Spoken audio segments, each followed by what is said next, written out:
Alright, KU just secured their berth into the Elite Eight in 2017.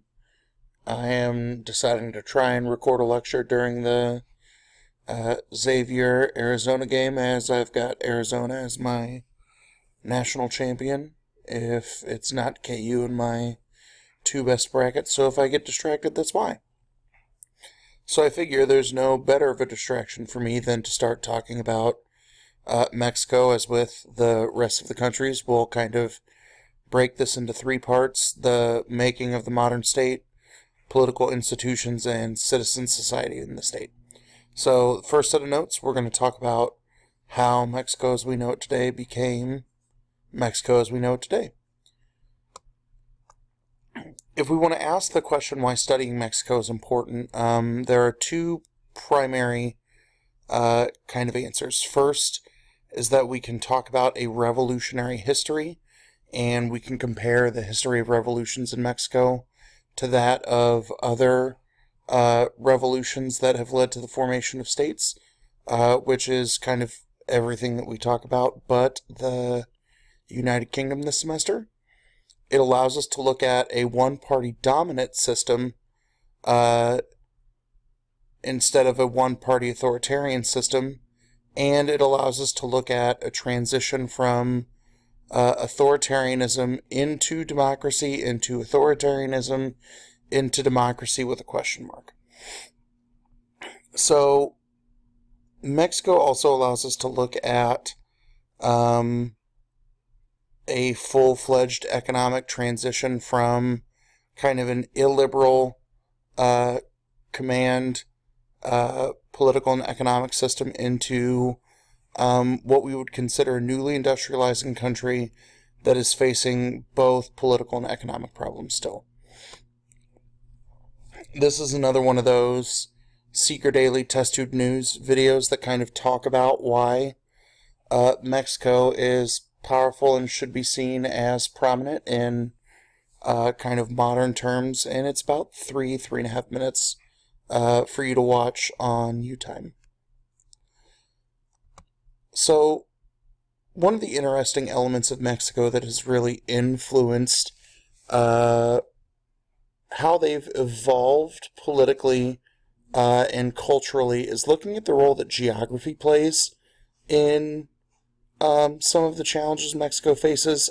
It's one of the most geographically diverse countries in the world. It's slightly less than 3 times the size of Texas. So it's, pretty decent size. And it includes several different types of geographic features that kind of impact climate, agricultural productivity, that create, types of separation from individuals, that Mexico has high mountains, coastal plains, plateaus, fertile valleys, some rainforest, and desert, which I think is relatively unique, especially compared to most other areas in the world that you don't see that type of geographic diversity. Other notable features that kind of drive elements of Mexico being unique or having some unique challenges would be a 2,000-mile border with the United States that's created challenges for both the United States and for Mexico. And then there's a 600-mile border with Guatemala and a 160-mile border with Belize. And we'll talk about kind of the connection to Central America and how that creates some unique challenges and issues as well. If we want to talk about major natural resources that have kind of driven economic development in Mexico over time, we can talk about the role of silver and then primarily the role of oil. And one of the things that will kind of pop up over time is challenges created by Mexico's oil market, both in terms of it being a large contributor to its economic development. And then one of the things that I have for you in your video watching guide is a segment on Vice News looking at how drug cartels have started evolving their businesses into oil piracy or oil milking, and how that has created some challenges as well. So the question I want you to think of, and again, I've already revealed some elements of this, but I want you to think about how Mexico's geography could impact its development. So add your thoughts in your notes and come back and see what I say. So answering the question of how can geography impact the development of Mexico, first and foremost, we'll talk about mountains and deserts, that these two large features separate the regions and make it difficult to communicate with various regions. It makes it difficult to transport things to, along or across Mexico, which can create some infrastructure challenges, can create some issues with political cohesion, the people who live in mountainous areas or desert areas might feel more isolated from the population because those tend to not be bustling urban centers that a lot of pockets of population throughout the globe are seeking to push for. Second, Mexico is faced with some agricultural development challenges. Given that it has rugged terrain, it kind of limits where farming can take place and what types of crops can be cultivated, and we'll talk about why this creates an import-export challenge for Mexico a little bit later on. And all of these things kind of build into the creation of regionalism in the political culture, and that's something we'll address a little bit in the rest of this presentation, and we'll focus on a lot in the citizen society in the state section. If we want to talk about the population of Mexico, there are over 114 million inhabitants, which makes Mexico the second most populous country in all of Latin America. If we want to break down how they're ethnically divided, 60% are ethnically mestizo, which are a blend of indigenous populations and Spanish descent. And then 30% are identified as Amerindian, which is one of the terms used to kind of refer to indigenous populations in a mass sense. Mexico is the largest Spanish-speaking country in the world, where 92.7% of the population actively speak Spanish. 5.7% speak either both Spanish and an indigenous language, or one of the linguistic hybrids of Spanish that is inclusive of a nativist kind of language, and 0.8% speak indigenous languages only. And if you remember any discussion we had about de Tocqueville, either in AP Gov or kind of in analyzing elements of regimes, we know that even if there are, multiple dividing lines culturally, ethnically, socially, that a unifying language is something that really helps. There is a bit of a rural-urban divide. Even if 78% live in urban areas, you are still dealing with kind of astronomical sense of rural poverty, which is something that we explored a little bit in our discussions of China, and Mexico kind of deals with similar issues. And then 83% of the population is Catholic, which will help us understand some of the social values that underlie Mexican culture. Another way we can kind of talk about geography creating cleavages is a north-south divide, that the northern areas of Mexico tend to be a little bit better off economically than south and central Mexico. That in the north is where most of the industrial production or manufacturing happens. And we'll talk about migration to work in maquiladoras momentarily. But that's where most industrialization has happened now. The drawback of living in the north is that's where a lot of cartel violence happens, which kind of threatens some of the economic development, but we'll get to that issue in a later slideshow. When we talk about the southern and central regions, you tend to see a higher level of population density, which can create some challenges that if you have more people competing over less resources, it can create some issues, but it can also drive poverty because there's less kind of to go around the pot. The land quality in the southern and central regions tends to be very, very poor, which hurts their ability to have agricultural production. So it becomes a question of what do these people do to kind of make a living. There also tends to be lower level of kind of private ownership of land, that you have more individuals that are dubbed ejidatarios, which are people who kind of borrow land from the government. So whatever they're able to kind of produce from the land kind of goes back into paying dues to the government. And most of the remaining kind of indigenous populations live in the south, which allow them to kind of be isolated from parts of Mexican society, which has its benefits and its drawbacks.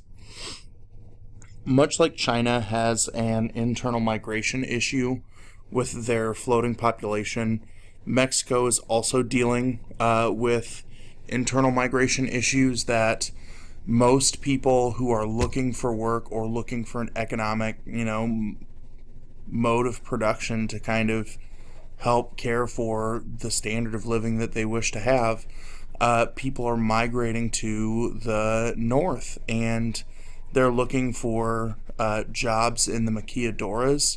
Maquiladoras are assembly factories, which their primary goal is to produce goods to export to other countries, primarily to the United States, and a lot of these factories tend to be on the U.S.-Mexico border for cheaper production.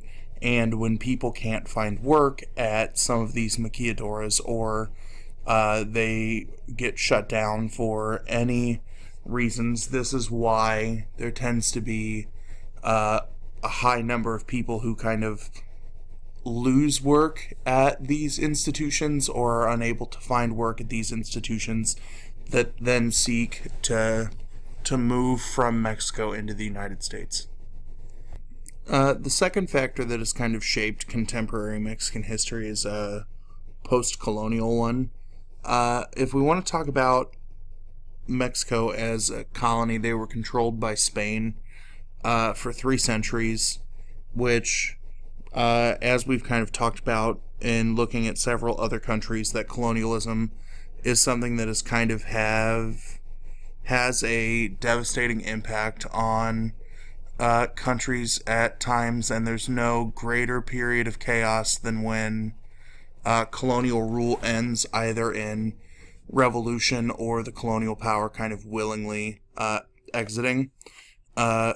But this colonial relationship was definitely an heavily kind of exploitive one, where the policy was designed to extract resources, etc., from New Spain. And crap, Xavier just beat Arizona. My bracket is busted. When Mexico slowly starts to declare independence, the process happens to begin in 1810, when Miguel Hidalgo starts kind of a series of conflicts for independence from Mexico, or independence from Spain, I'm sorry. It took around 11 years for Mexico to gain its independence from Spain. And the real problem was not winning independence, but it was creating a sense of stability after after they win their independence. That from 1833 to 1855, there were 36 different presidential administrations that come to power, and that's crazy across a 22-year period.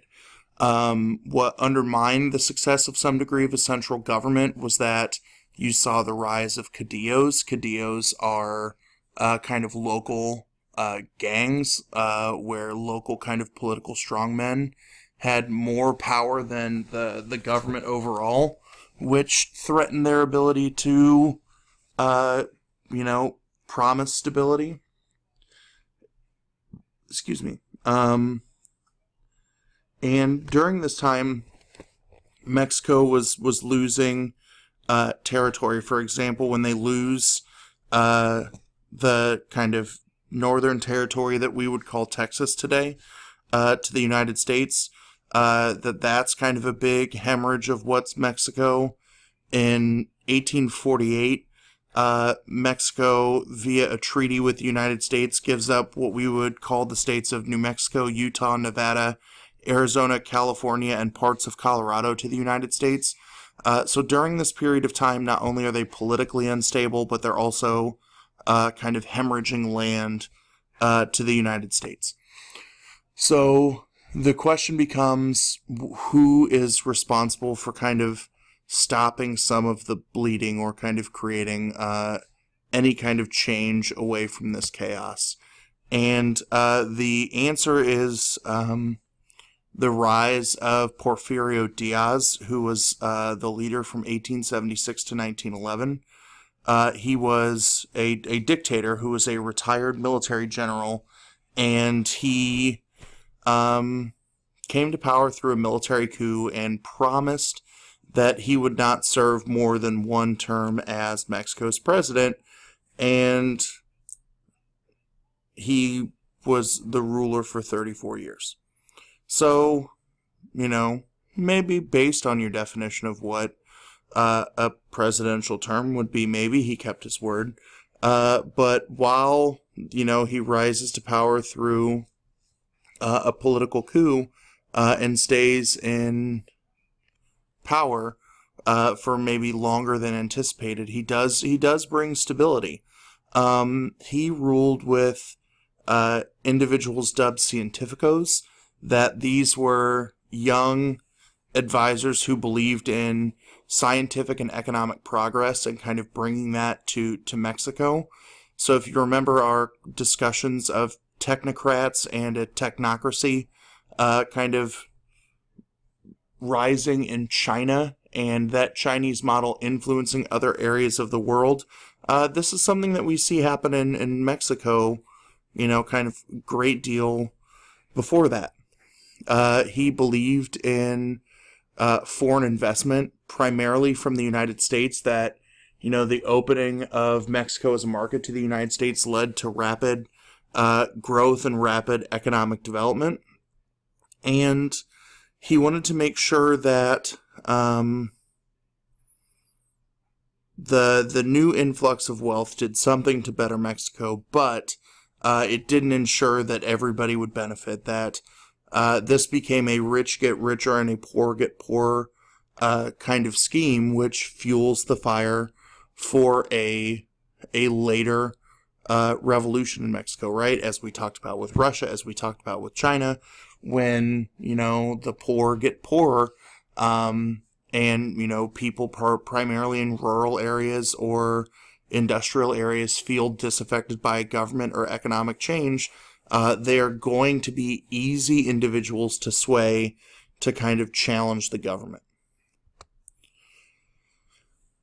So this leads us to the Mexican Revolution that really starts to transform Mexico into part of the political system that we understand today.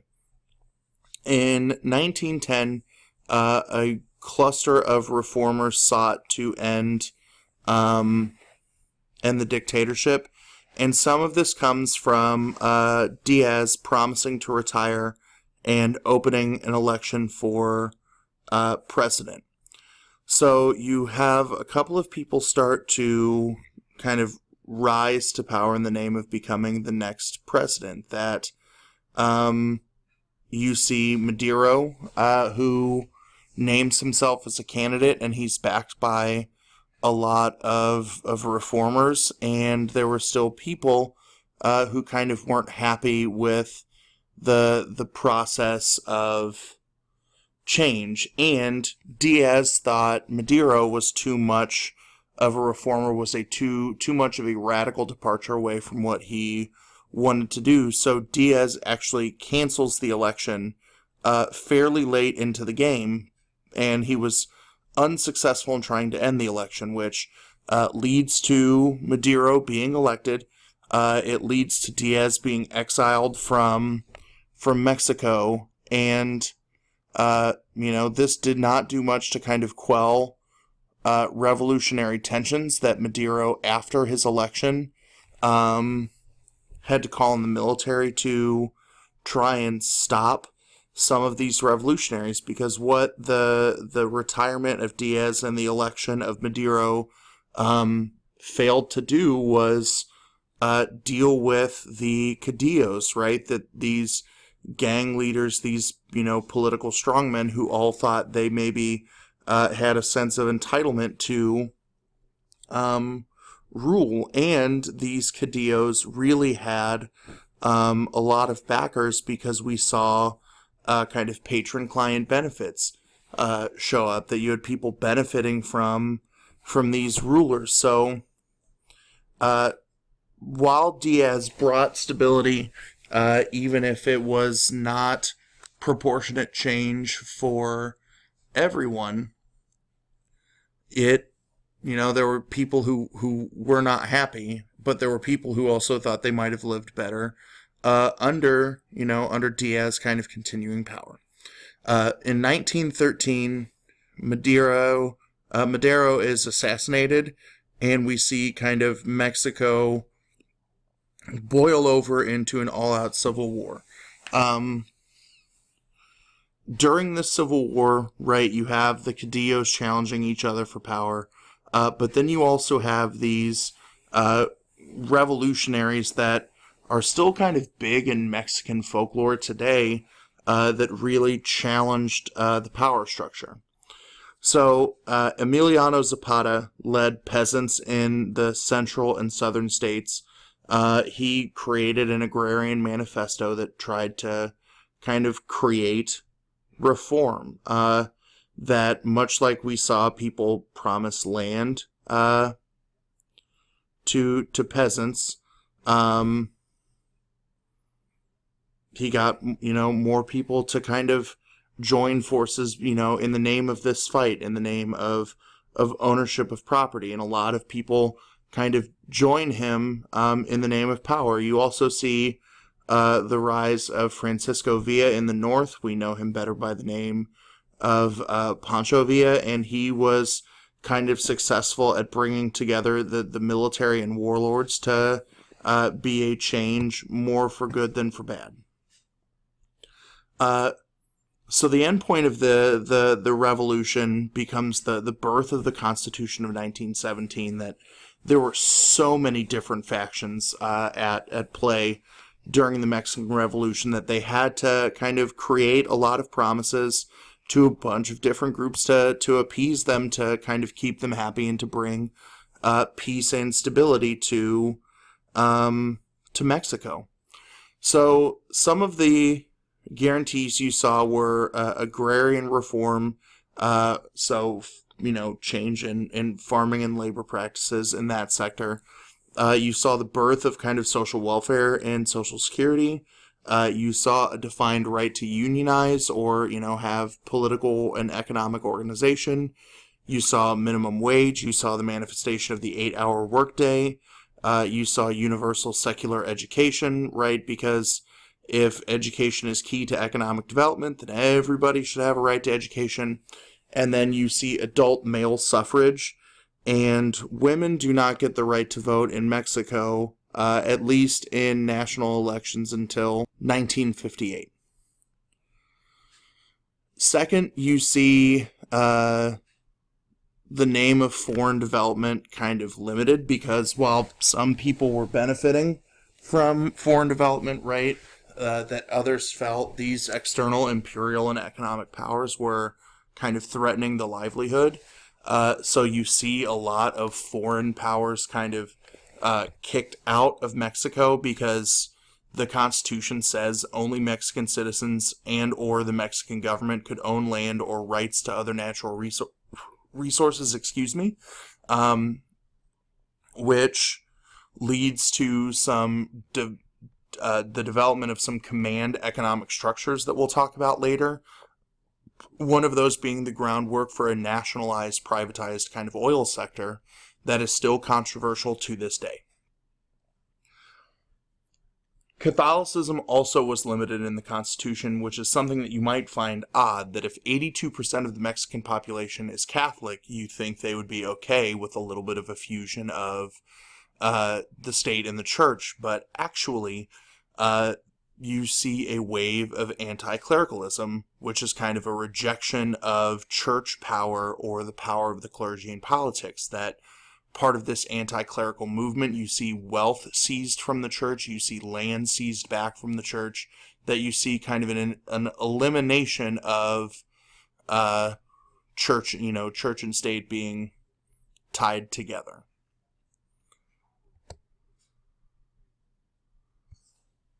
As the Constitution slowly starts to work its way into full swing, we need to look at individuals who are kind of influential in developing elements of the Mexican political system as we know it today. And one of the first is President Calles, who was president from 1924 to 1928, and his landmark achievement is the birth of the PRI, which is the Institutional Revolutionary Party.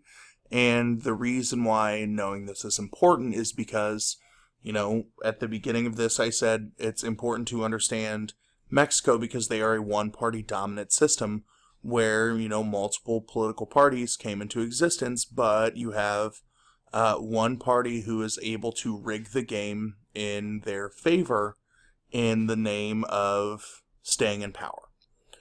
So he is kind of the mastermind behind the creation of this political party, that he looked for everybody who was contending for leadership and brought them together under one banner. His goal was to bring all of the Caudillos together who were still kind of in existence, still jockeying for position even after the establishment of the Constitution of 1917, and wanted to bring them together and create an informal agreement to pass around the power from one leader to another as the presidency kind of changed hands. And, this very guarantee starts to show you that, strange things are afoot. The second thing that he would do is establish the sexenio, the notion that each Mexican president can only serve a singular 6-year term. That this made it easier to kind of establish the rotation of power, that you saw promises of other leaders being given major governmental positions as things kind of get traded around. And while this is done under the banner of kind of liberal, being a slightly more liberal democracy, this definitely feels kind of like the description we had of like the selection of a Politburo or a Politburo Standing Committee in China. The second leader who becomes influential is Cardenas, who was president from 1934 to 1940. He was handpicked as a candidate by the previous president, kind of showing how the transition of power starts to go down. And he kind of gets referred to as the Roosevelt of Mexico, where he listens to the demands of the peasants from the revolution and starts to give them a little bit more political power. And one of the things that he does is kind of make good on a constitutional promise of land reform, where you saw him push for ejidos, which are collective land grants, which redistributed land from individuals. That under an ejido, that land was taken away from big landlords, from the people who owned haciendas, which were the Mexican equivalent of like plantations, from foreign landowners and even from the church, and gave collective land grants for, the peasants to have stake in and have kind of partial ownership in. The people who would receive land from this, like I said earlier, would be referred to as ejidatarios, which are the people who would receive kind of these land grants. The second thing that you see him do is nationalize the oil industry, as I kind of alluded to earlier, that we see the birth of Pemex, which is Russia or Mexico's state-owned oil enterprise. And one of the things that we'll do later on as kind of an activity is compare the nationalization of the oil industry to looking at some of the entities owned by the Queen in the United Kingdom, looking at state-run or state-owned enterprises in both Russia and China as well. The third thing that makes Cardenas important is that he had a massive investment in public works. So looking at other things to help Mexico modernize, aside from, economic development or mechanization, that you see infrastructure becomes the focus, right? Building of roads, providing electricity, and creating public services that really start to modernize Mexico alongside, several other perennial foreign powers of the time. He also started using import substitution industrialization. This was a use of high tariffs to protect locally produced goods from foreign competition, kind of in the same way that we subsidize, crops and other elements of American industry today, that he would increase tariffs on things imported into Mexico to stop cheaper goods from being artificially competitive with things being made in Mexico. He ensured, kind of alongside the state-owned ownership of Pemex, that you would see several other state-owned enterprises, and you would see government subsidies given to domestic industries. You also kind of see Cardenas's presidency referred to as the Cardenas upheaval, because of a lot of the sweeping kind of structural changes he makes to how things go down in Mexico. After the Cardenas presidency, we see kind of the development of clientelism to oil for a 40-year period, where under this notion of clientelism, you would have a power patron, someone who is the leader of a government party, or a local boss, some of those caudillos who are still hanging around, would offer resources such as land or contracts or protection or jobs in return for the support of services to lower people of lower status or people who are less powerful. And this almost feels like a reestablishment of something like feudalism, right? Where a king or a lord would promise goods and services to people to defend the leader. And this leads, this type of corruption or preferential treatment leads to corruption. We are seeing, kind of deepening forms of inequality continue to carry its way out, because if your guy does not come into power, or your guy does not have access to resources, he's, not going to be influential, cannot kick things back to you, and you can't benefit from having your ally in power.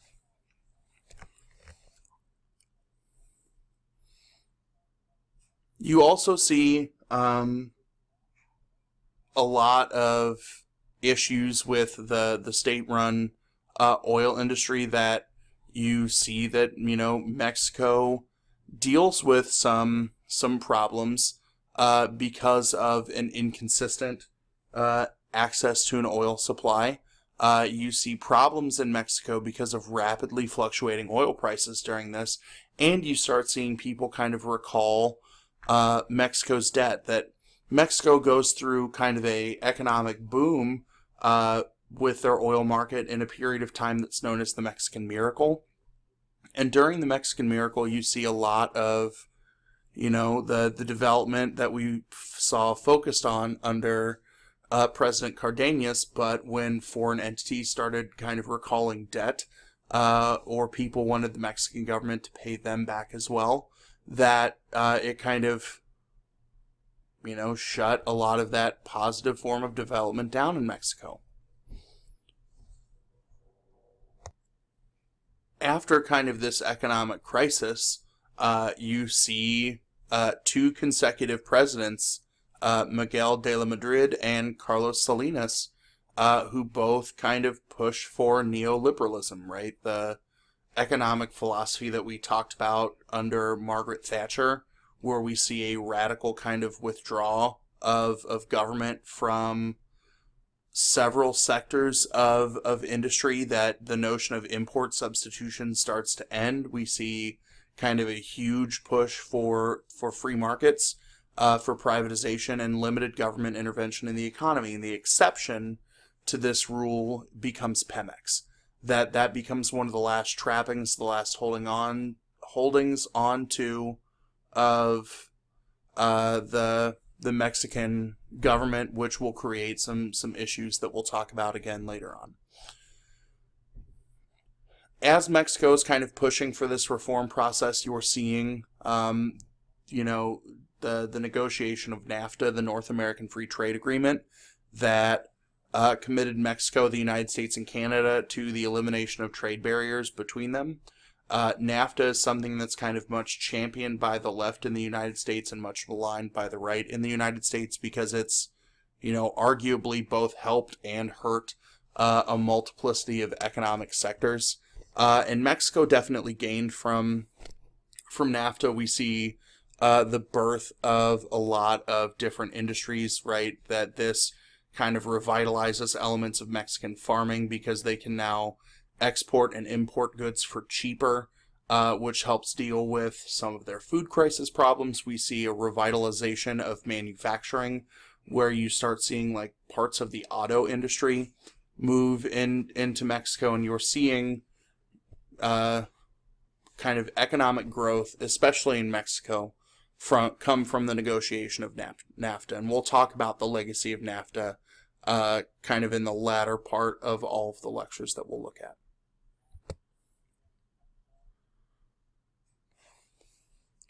While globalization may have led to some economic growth in Mexico, we do see some economic hiccups. That in 1994 we do see kind of a big economic shock, that Mexico's economy shrinks by 6.2%. Mexico's the value of their currency has to now combat inflation. Taxes go up and wages freeze. So you see a lot of people who are very, very unhappy. And kind of one of the most successful movements to challenge the Mexican state during this period of crisis are the Zapatistas in Chiapas, the Chiapas state of Mexico.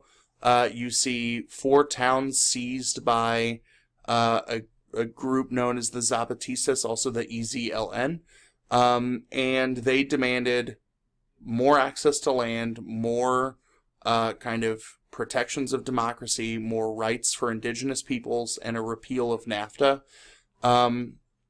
And you see kind of the Zapatistas be a prominent force and kind of a network of kind of guerrilla terrorists to some degree, really start to challenge the legitimacy of the Mexican government. And there's an excellent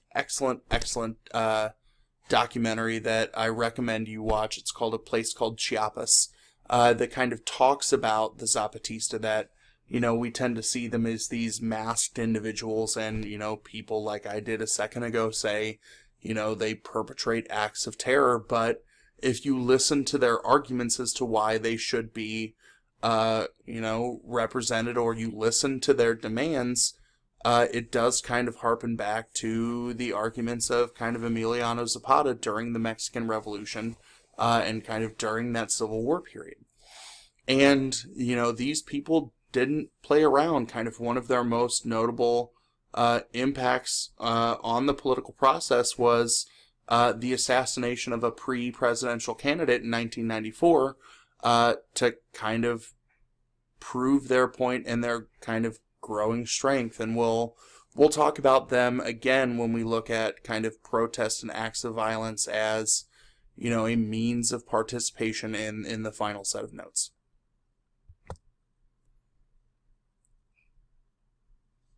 The PRI, like I said, dominated Mexican politics for about 60 years. That the first big loss that they take politically is in 1997, where the PRI, for the first time in modern history, loses a majority in the Chamber of Deputies, which is the equivalent of like the Mexican House of Representatives. In December of 2000, we see the election of Vicente Fox, and that's notable because for the first time in 71 years, the Mexican president is not a member of the PRI. Fox was part of the National Action Party, the PAN, and he was elected through a little bit of competition with the PRD in this election. We'll talk about the three parties at length in the institutions section. But the change is because Mexican citizens were kind of tired of the PRI's assumed right to rule and their monopolization of political power. They were tired of rigged elections, that they wanted freer and fairer elections where the public officials were more responsive to the demands of the public and not so comfortable knowing that power would be rotated to them, because that's kind of the promise of what the PRI did. They demanded kind of institutional and electoral reforms that allowed parties to compete with the PRI on an equal basis, and we'll talk about that in the next set of notes. And they started to make the argument that the presidency and the government was corrupt. They really, really, really questioned the legitimacy of the system. And 1994, they weren't necessarily ready for those kinds of changes, even though we were dealing with highly unstable times. And that's why we see Ernesto Zedillo win the presidency by a fairly hefty margin. But by 2000, they've had enough, and they elect someone from not the PRI for the first time, like I said, in 71 years. So that sets up, a chain reaction of two kind of back-to-back presidents from not the PRI. Like I said, Fox in 2000. The 2006 election has some strong parallels to the 2000 American presidential election, where somebody kind of contests the outcome of the election, but for different reasons from the United States.